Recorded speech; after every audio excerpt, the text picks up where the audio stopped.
So it's a bit more of an abstract style than what we've been doing. I know that some of us have been looking at, well, I talked about possibly doing some more mixed media approaches to watercolour, so introducing a bit of gouache perhaps, looking at some card scratching techniques. So that's what this work is about.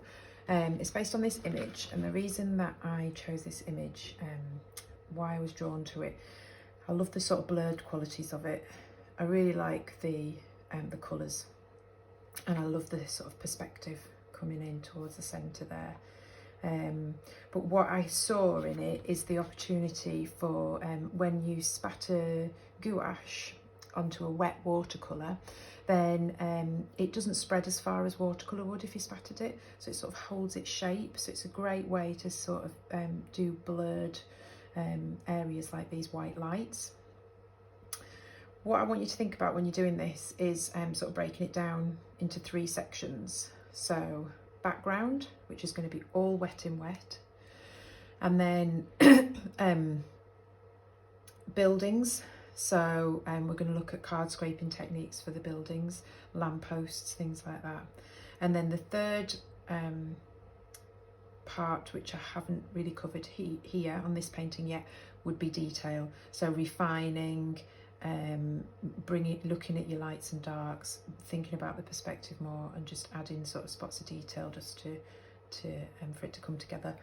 I haven't really considered the raindrops. Obviously this has been taken through a window, a car window I guess, going down the street. I haven't thought about the actual raindrops on the glass. I've tried to sort of ignore those, but I did think maybe at that end stage you could perhaps spatter some watercolour paint onto that to suggest that.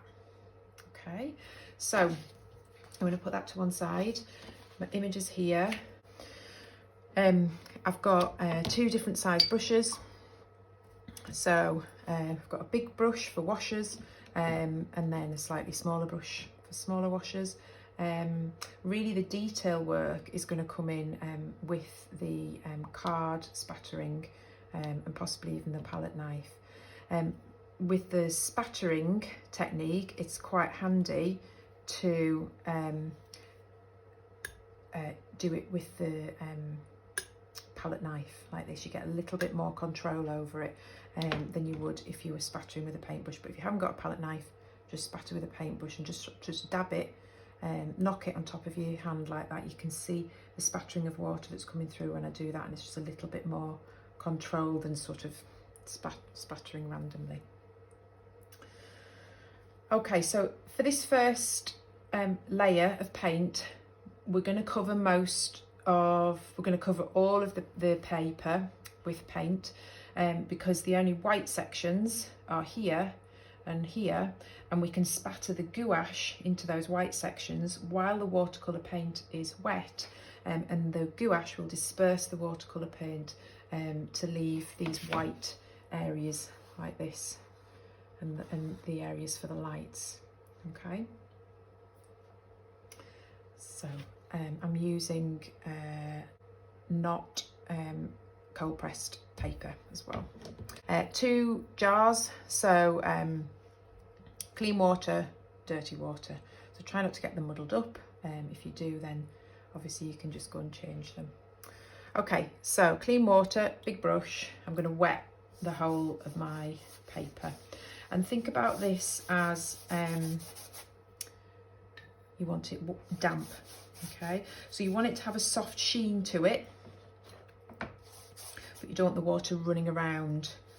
So I don't want to pick this up, this board up, because I'm worried that I'll lose my camera angles. But if you can see that, it's a sheen, the water isn't running around. So if I lifted this board up and tilted it, there wouldn't be any water running about. Okay, I've got a lot of dust on here. I think my sponge, when I was stretching the paper, must have had some dust on it, or maybe it was the bath. Never mind. I can rub that off at the end. Okay, so I was quite tame with my colours there, I would say. If you look in comparison to the sky colour there, I'm going to be a bit more adventurous and maybe try and go a little bit more vivid with my colours here. And we can see that it's sort of darker at the top and then going lighter there. I'm not going to draw first because it is semi-abstract. I'm not really worried if some of the colours aren't quite in the right place. I think if you just visualise on your paper that you've got this sort of central point with these lines going towards it, so as long as you sort of roughly get this yellow bit in the centre, you've got some blue sky here, these areas of paint round here,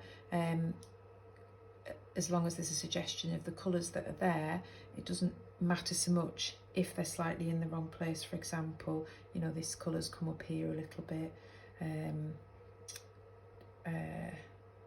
you know, some of the colours, this angle here needs adjusting. It's a suggestion of what we're seeing here. Okay, and you can keep going back, and you can add a lot of detail into this if you want. So I know some of you like working in a lot of detail. Please remember, if we're doing a loose technique, you can keep building and building on it and adding more and more detail until you get it to the point where you're happy with the level of detail that you've got. Okay, so I've just been chatting there, and that is a lovely soft sheen. So I'm going to go in with ultramarine at the top.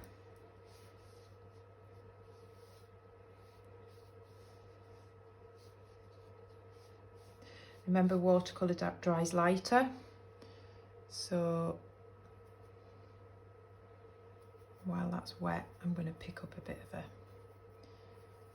more vivid pigment, get that going across the top.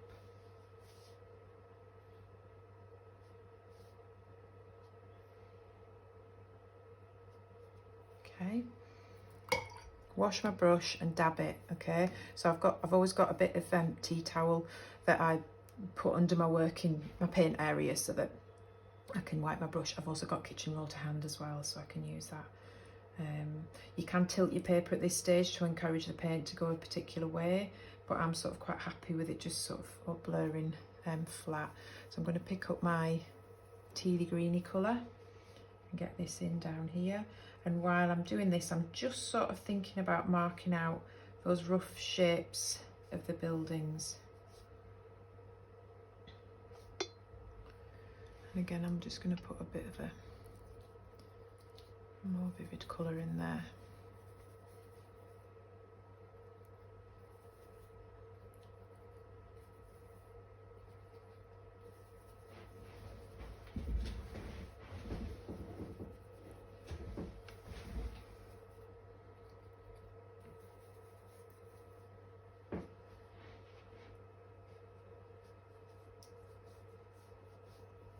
Just going to run a little bit of the green over there so that it sort of blends in a little bit.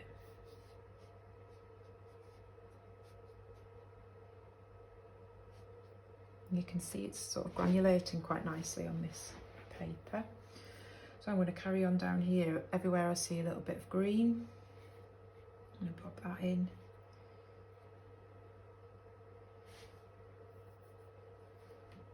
And then actually these houses, we've got sort of greens and pinks going on there, so I'm going to just try and start to sort of roughly mark out those buildings.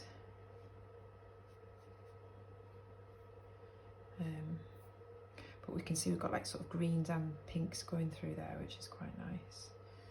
I'm going to go a bit more vivid with my colour in here.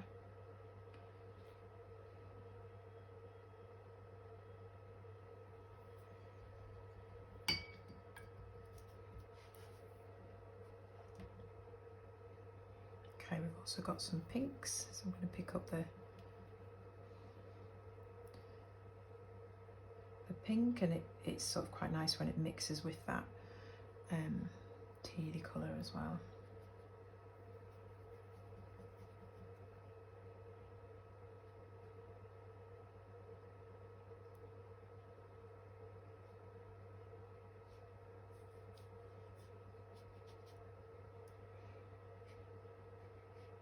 pink in that building there.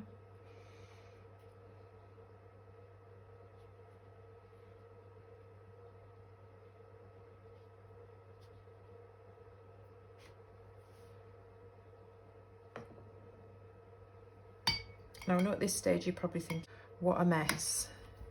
Trust in the watercolour. It really does do some magical things if you let it. So I've gone in with quite a vivid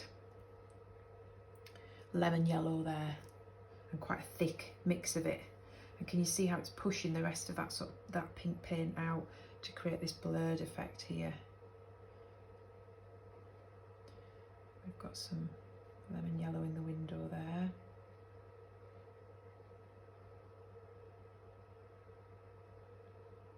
So every time I pause, I'm looking at my image, reassessing. Look at that. See how the yellow pushes the paint out of the way. That's because I used quite a thick consistency of the watercolour paint to do that. Okay, I think I'll add some sort of darker tealy blue colours at the bottom here.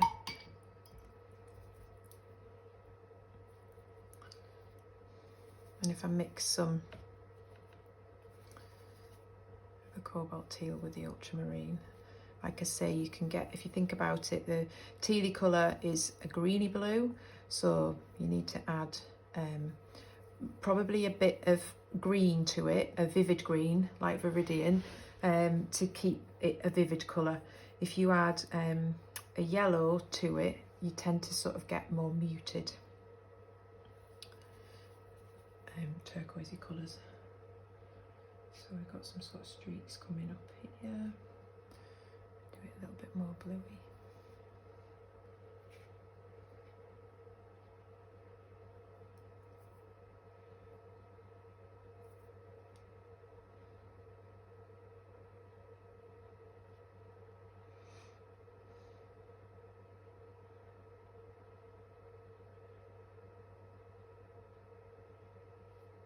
This is quite dark up here. I'm going to suggest that tree there. So we're thinking about the big shapes and not worrying too much about the detail. We're just blocking in the big shapes and the big areas of colour for now.